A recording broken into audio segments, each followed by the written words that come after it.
Umbrella est un joli mot anglais qui veut dire parapluie. Un parapluie, donc, cela protège. Et en l'occurrence, là, nous parlons de la protection de nos données. Vous connaissez mon intérêt à ce sujet, que je trouve toujours abordé avec distance en France, même si normalement ça devrait changer très vite.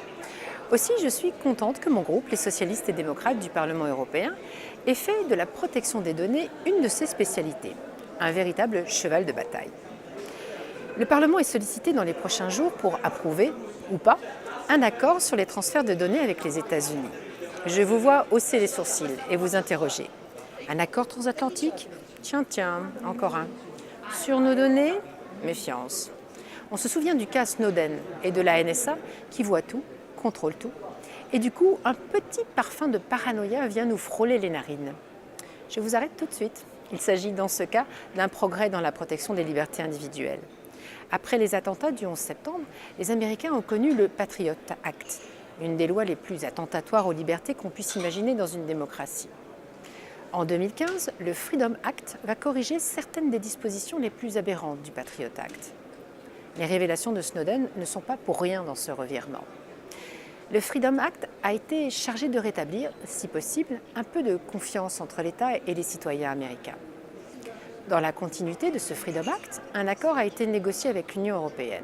L'accord dit Umbrella, qui vise à mettre en place des standards minimums de protection pour les transferts de données dans le cadre de la coopération en matière pénale et policière.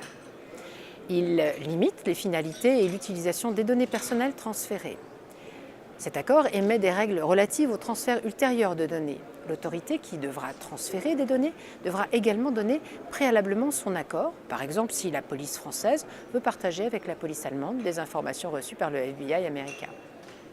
L'accord définit aussi le droit de recours, qui était totalement absent des têtes américaines. Ainsi, les citoyens européens, dont les données auraient été transférées aux USA, auront les mêmes droits de recours devant un tribunal que les citoyens américains. Il met en place, en outre, des autorités publiques de contrôle indépendantes. Il organise des réexamens périodiques conjoints. Les garanties apportées sont-elles conformes à la Charte des droits fondamentaux, au cadre européen des protections des données? Nous le croyons, ainsi qu'une large part du Parlement européen.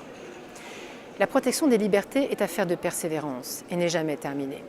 Malgré la menace terroriste, malgré la surenchère sécuritaire et peut-être justement à cause de cette pression sur notre société, nous devons continuer à veiller au respect des libertés individuelles.